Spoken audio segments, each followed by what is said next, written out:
प्रिय विद्यार्थियों, आज हमारा अध्ययन का विषय होगा निजी कंपनियों के विशेषाधिकार तथा छूटें, privilege and exemption of private companies. निजी कंपनी के विशेषाधिकार या छूटें का अध्ययन करने से पहले हमें ये जानकारी होनी चाहिए कि कंपनी अधिनियम 2013 के प्रावधानों के अधीन निजी या सार्वजनिक कंपनी अभिशासित होती है। इसके अलावा निजी कंपनियों को कुछ विशेष छूटें व लाभ उठाने का हक दिया गया है। अब यहाँ पे केवल उन्हीं निजी कंपनी को लाभ उठाने का हक दिया गया है जो किसी भी सार्वजनिक कंपनी की सहायक कंपनी नहीं है।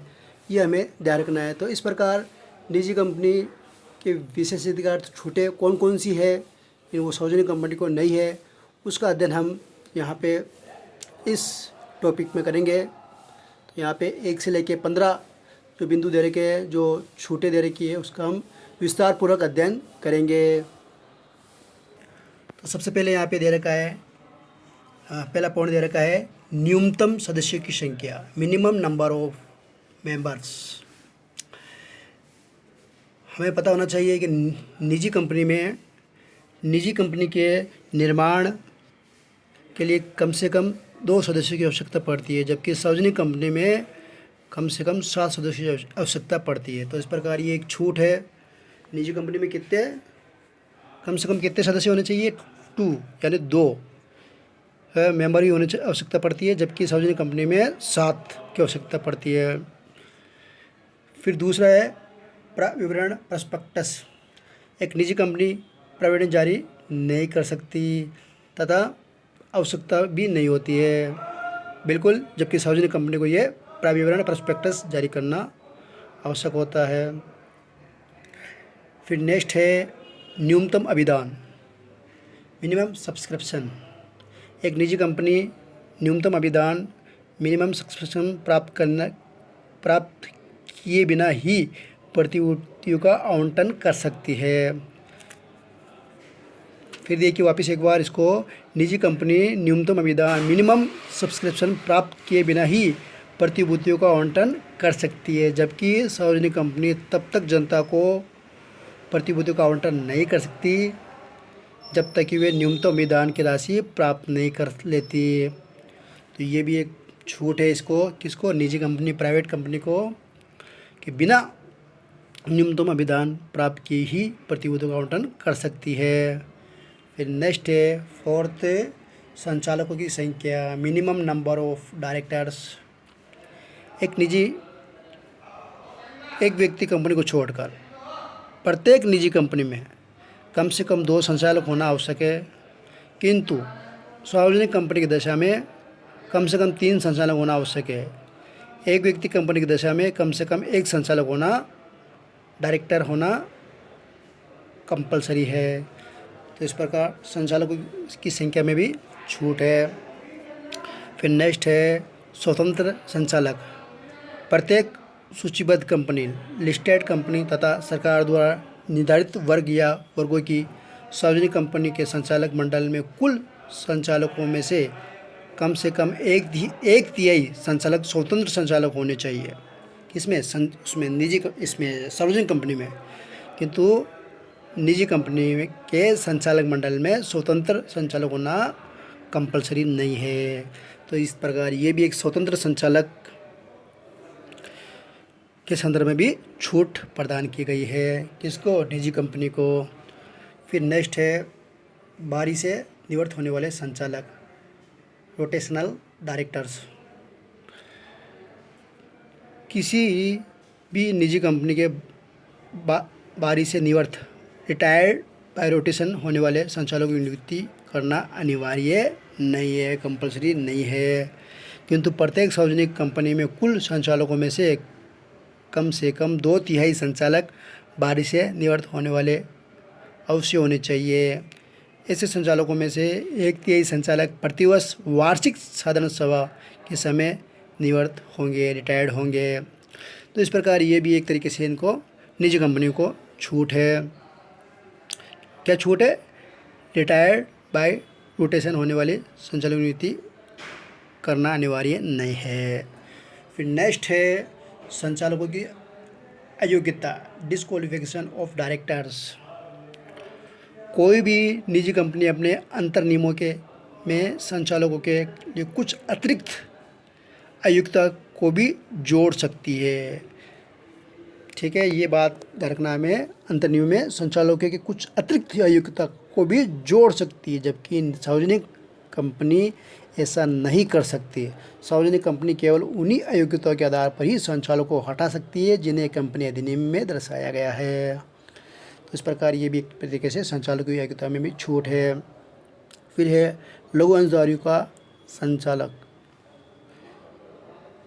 Small share holders director. किसी भी निजी कंपनी के लिए लघु अंशधारियों में से कोई भी संचालक नियुक्त करना आवश्यक नहीं है, किंतु सभी सूचीबद्ध कंपनियों, जो सूचीबद्ध कंपनी लिस्टेड कंपनी को लघु अंशधारियों में से एक संचालक नियुक्त करना आवश्यक होता है। यदि कम से कम 1000 लघु अंशधारी अथवा कुल लघु अंशधारियों में से कम 10% अंशधारी इनमें से संचालक नियुक्त करने का नोटिस देते हैं। तो इस प्रकार लघु अंशधारियों का संचालन यहाँ पे भी छूट प्रदान की गई है। फिर नेक्स्ट है 9वां पॉइंट है संचालक पदों की संख्या। नंबर इस डायरेक्टरशिप। ठीक है, यहाँ पे देख लेना आप, इफ टाइप एरर हो सकती है, संचालकों की संख्या में वृद्धि। तो यहाँ पे संचालकों के पदों की संख्या, 9वां पॉइंट देखना आप, संचालक पदों की संख्या। इंग्लिश में टाइप एरर है। ठीक है, तो यहाँ पे इसमें देखना है, प्रत्येक निजी कंपनी किसी भी ऐसे व्यक्ति को अपना संचालक नियुक्त कर सकती है जो अधिकतम 20 कंपनियों के संचालक पद धारित करने का इरादा रखती है।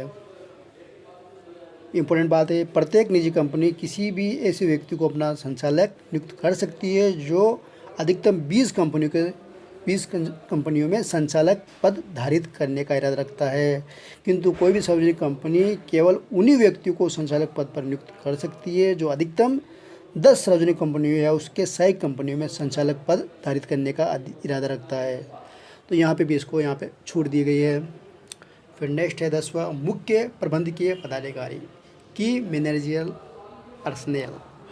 यहाँ पे कभी कभी क्वेश्चन शॉर्ट टर्म का पूछा जाता है, KMP।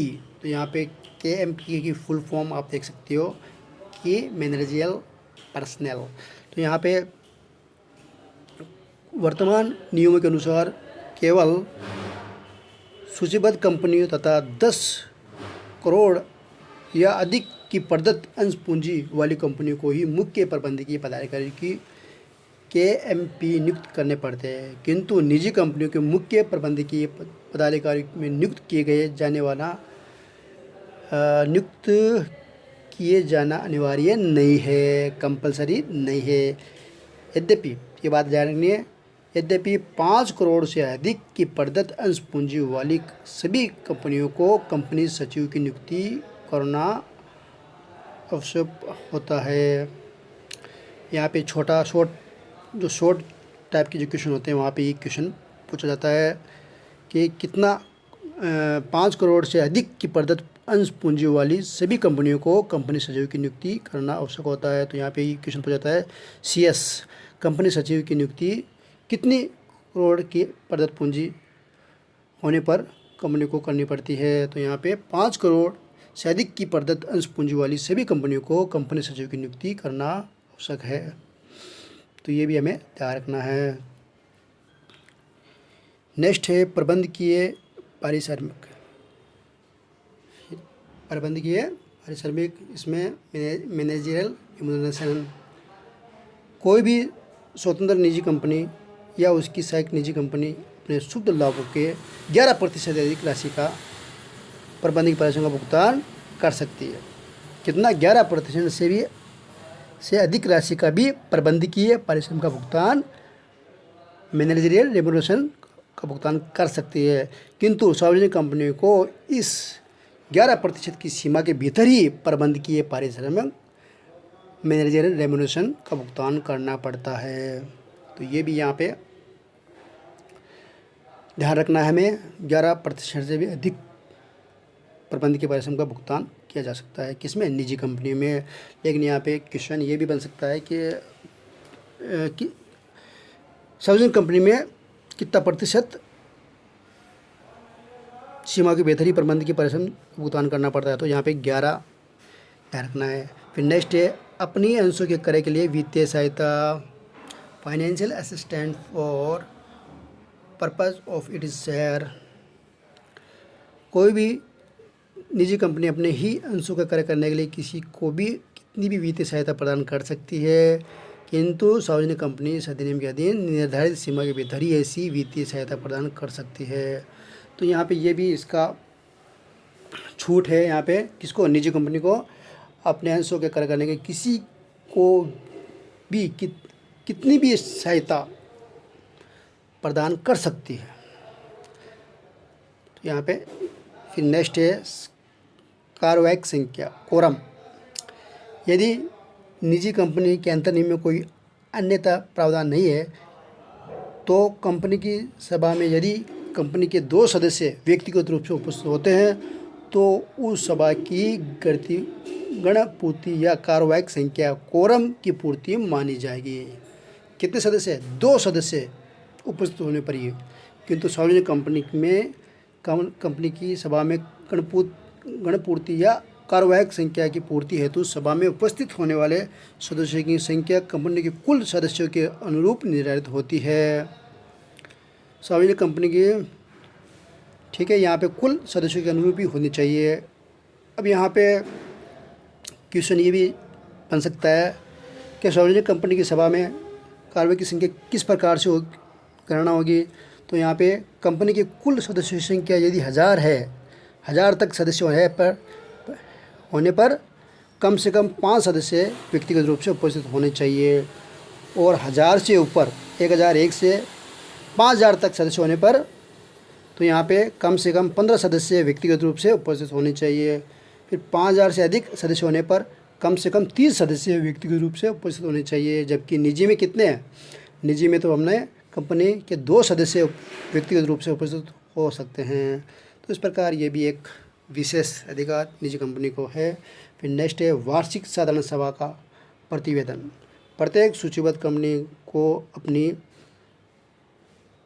प्रत्येक वार्षिक साधारण सभा के संबंध में निर्धारित रीति से एक प्रतिवेदन तैयार कर उसे रजिस्ट्रार के पास फाइल करना होता है, किंतु निजी कंपनी को ऐसा नहीं करना पड़ता है। यहाँ पे क्वेश्चन शॉर्ट टाइप का बन सकता है, वार्षिक साधारण सभा, तो यहाँ पे इंग्लिश में इसको बोलते हैं रिपोर्ट ऑफ AGM। तो AGM का फुल फॉर्म पूछा सकता है, एनुअल जनरल मीटिंग। फिर नेक्स्ट है सार्वजनिक अंकेक्षण प्रतिवेदन, रिपोर्ट, ऑडिट रिपोर्ट होगी अभी, सेक्रेटरियल ऑडिट रिपोर्ट। तो यहाँ पे प्रत्येक सूचीबद्ध कंपनी यानी सूचीबद्ध यानी लिस्टेड कंपनी तथा प्रत्येक ऐसी सार्वजनिक कंपनी जिसकी 50 करोड़ या अधिक की प्रदत्त अंश पूंजी है अथवा जिसका विक्रय टर्नओवर 250 करोड़ रुपए या अधिक का है, तो अपने संचालकों के प्रतिवेदन के साथ एक सचिवीय अंकेक्षण प्रतिवेदन, सचिवीय सेक्रेटरियल ऑडिट रिपोर्ट प्रतिवेदन भी अटैच करना पड़ता है, किंतु सार्वजनिक कंपनी में ऐसा प्रतिवेदन करने की आवश्यकता नहीं है। तो इस प्रकार 1 से लेकर 15 विशेष छूटे, या हम ये कैसे विशेष अधिकार या छूटे हैं, प्रिविलेज या एग्जम्पशन है जो निजी कंपनी को प्रदान की गई है, जबकि सार्वजनिक कंपनी को इसमें छूट नहीं दी गई है। अब यहाँ पे छूटे और भी है, तो यहाँ पे कुछ छूटे ऐसी है जिसका हम अध्ययन करेंगे जो इम्पोर्टेंट है। तो सबसे पहले, कोई भी निजी कंपनी अपना विवादात्मक लाभांश एवं मताधिकार अंश, differential right to dividend and voting, निर्धारित की गई शर्तों का पालन किए बिना ही निर्गमित कर सकेंगे यदि सीमा नियम या अंतर नियम इस आशय की व्यवस्था की गई है। ठीक है। और छूट है जो 15 के अलावा, वो कौन सी है? कोई भी निजी कंपनी विभेदात्मक लाभांश या मताधिकार अंश differential rights to dividend and voting निर्धारित की गई शर्तों का पालन किए बिना ही निर्गमित कर सकेंगे यदि इसके सीमा नियम या अंतर नियम में इस प्रकार की व्यवस्था की गई हो। इसके अलावा कोई भी निजी कंपनी अपने सदस्यों को दिए गए अंशों के अनुगामी निर्गम के प्रस्ताव को 15 दिनों से कम अवधि के लिए भी खुला रख सकती है। ये भी एक छूट है इसको। फिर इसके अलावा निजी कंपनी के लिए अंशों के अनुगामी निर्गम की प्रस्ताव की सूचना उस निगम के खुलने से कम 3 दिन पूर्व देना अनिवार्य नहीं होगा। ये भी एक प्रकार की छूट दे रखी है इसको, किसको? निजी कंपनी को। फिर निजी कंपनी को हम देख सकते हैं, कोई भी निजी कंपनी कर्मचारी स्टॉक विकल्प योजना के अधीन अपने कर्मचारियों के अंशों का प्रस्ताव कंपनी की सभा में साधारण संकल्प पारित करके भी कर सकती है, जबकि सार्वजनिक कंपनी को विशेष संकल्प पारित करना होता है। तो इसके ये भी एक तरीके से छूट प्रदान की गई है, किसको? प्राइवेट कंपनी को। फिर इसके अलावा कोई भी निजी कंपनी अपने प्रदत्त अंश पूंजी तथा मुक्त संचय कोष के कुल योग के बराबर की राशि अपने सदस्यों को जमा के रूप में प्राप्त कर सकती है। फिर नेक्स्ट है, किसी भी निजी कंपनी को अपने संचालक मंडल की सभा में पारित संकल्पों को रजिस्ट्रार के पास फाइल करने की आवश्यकता नहीं पड़ती है। फिर नेक्स्ट, कोई भी निजी कंपनी जिसकी प्रदत्त अंश पूंजी 100 करोड़ से कम है, वे किसी भी ऐसे व्यक्ति के अंकेक्षक के रूप में नियुक्त कर सकती जो पहले से ही 20 या अधिक कंपनियों का अंकेक्षक है, ऑडिटर है। तो ये भी एक तरीके से छूट है। फिर नेक्स्ट है, कोई भी निजी कंपनी किसी भी नए व्यक्ति को भी 14 दिनों 20 डेज के पूर्व सूचना के बिना भी संचालक के रूप में नियुक्त कर सकती है। फिर नेक्स्ट है, कोई भी निजी कंपनी 2 या अधिक संचालकों को एक ही संकल्प से नियुक्त कर सकती है। तो इस प्रकार ये बहुत सारे इसको छूट दी गई है। इसके अलावा 1-2 छूट और देख सकते हैं इसमें। संबंधित पक्षकारों के सौदे रिलेटेड पार्टी ट्रांजैक्शन संबंधी प्रावधान निजी कंपनी पर लागू नहीं होंगे। फिर लास्ट देख लीजिएगा छूट, किसी भी निजी कंपनी के लिए प्रबंध संचालक या पूर्णकालीन संचालक या प्रबंध की नियुक्ति एवं पारिश्रमिक के लिए कंपनी की साधारण सभा से अथवा केंद्र सरकार से अनुमोदन कराना आवश्यक नहीं है, अप्रूवल कराना आवश्यक नहीं है। तो इस प्रकार से ये हमारा टॉपिक यहाँ पे समाप्त होता है। यहाँ पे हमने देखा किस प्रकार से निजी कंपनी को विशेष अधिकार या छूटें प्राप्त है। ठीक है, नेक्स्ट वीडियो में हम मिलेंगे वापस।